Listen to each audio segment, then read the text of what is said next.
lawmakers on Capitol Hill are hitting the holiday travel rush after passing President Trump's budget bill. The final vote was 218 to 214. House Republicans chanting USA in the chamber after the legislation made it over the finish line. They were pushing to get this passed before Trump's self-imposed deadline of July 4th. The president is taking credit. What I did is we talked about how good the bill is. I mean, that's a deal, I guess, when you think about it. But obviously convinced him. But it was not hard. This is a great bill. This is going to be a great bill for the country.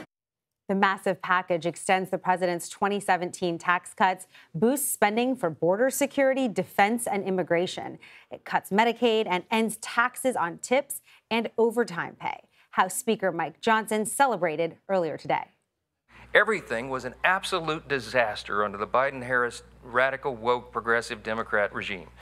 And we took the best effort that we could in one big, beautiful bill to fix as much of it as we could. And I am so grateful to God that we got that done as we did.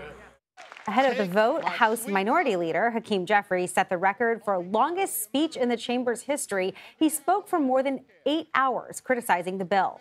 All Democrats voted against it. Also in Washington, the Supreme Court agreed to take up cases about whether states can ban transgender student athletes from playing on sports teams that align with their gender identity. The justices will consider this in their next term. Plus, millions of Americans are traveling for Independence Day. What to expect on the roads and in the air. We have CBS team coverage on all of these stories. We're going to start with Hunter Woodall on Capitol Hill. Caitlin Huey-Burns is in Iowa, where the president is speaking tonight. And Kelly O'Grady is with me here in studio in New York for the latest on the jobs report. Hunter, we want to start with you on Capitol Hill. How did Speaker Johnson get this bill passed? Well, good evening, Jolene. This is a very notable day for House Republicans. I've covered this House Republican majority for a few years now, and they constantly feel like they've been doubted and that they've followed through on their promises. Today is probably the biggest day of Speaker Mike Johnson's time in the role, but also for this House Republican majority that's had a little bit of time now to really show what they can do. From a purely political, pragmatic level, this was a very tough vote. They only lost 2 House Republicans on it, and they are obviously able to steer this Trump agenda legislation to the president's desk, and you could feel a lot of rejoicing from House Republicans. Now, Democrats, obviously, there's a lot of doom and gloom about this bill, and both sides that I've talked to in recent days feel this is going to be a major issue at next year's midterm elections. So let's talk about this massive bill. It's sweeping in terms of the president's domestic agenda. What are the most important main pieces that people should take away when they think about what is just passed and about to be signed? You're exactly right. This is a piece of legislation that is sprawling, it's large, and it's likely to touch, so many millions and millions of Americans and many of our viewers as well. Because the thing here is it extends and continues the 2017 Trump tax cuts. That's a big win for Republicans, and it's one that they're likely to target Democrats over in the coming weeks, months, and potentially years. But also, it has, big changes to health care, to Medicaid, to federal food aid, and Democrats are really focusing on that portion.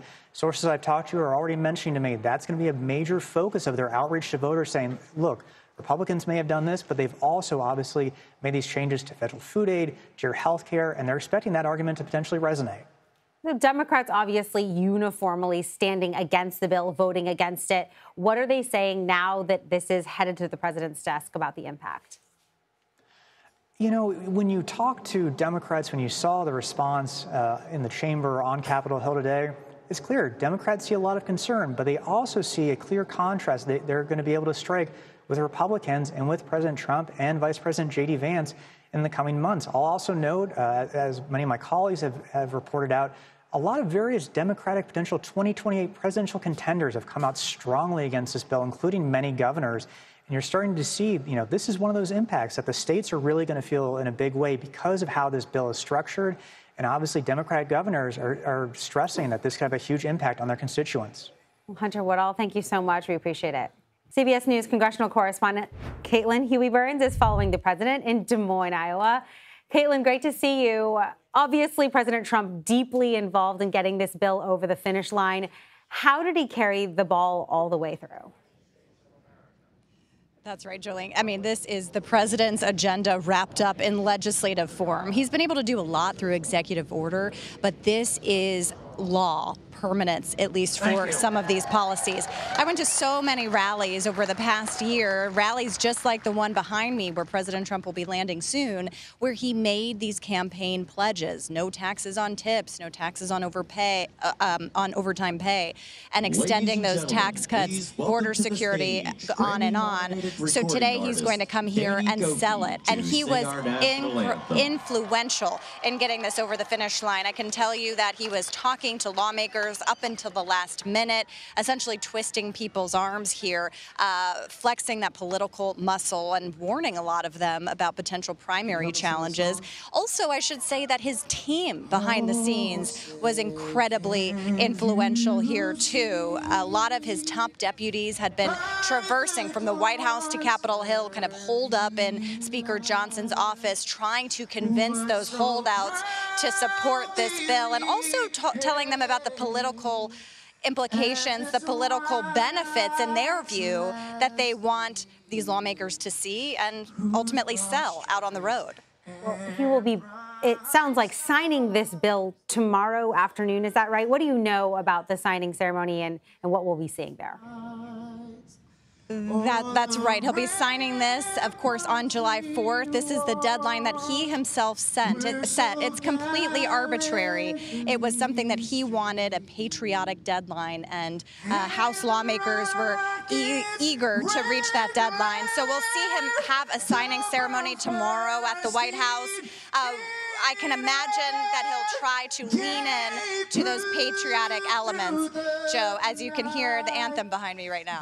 Yes, the national anthem there, and it's certainly something that the president has been pushing for, that deadline, that patriotic moment. What are people in Iowa telling you about this bill passing? Well, it's interesting because he has not been to Iowa as president. This is a place that elected him to the presidency 3 times, and this is his first trip back as president since being elected. And basically, he's here to sell this bill, essentially. And what is very interesting is talking to people who are very anxious about learning what this bill is. It's 900 pages. I don't imagine any American has sat through and read all 900 pages. So a lot of what they are doing right now is learning from this. We talked to a restaurant owner earlier today, as well as a server at that restaurant. They were very eager to see the no tax on tips policy be implemented into law, feeling like they could get some more money in their pockets.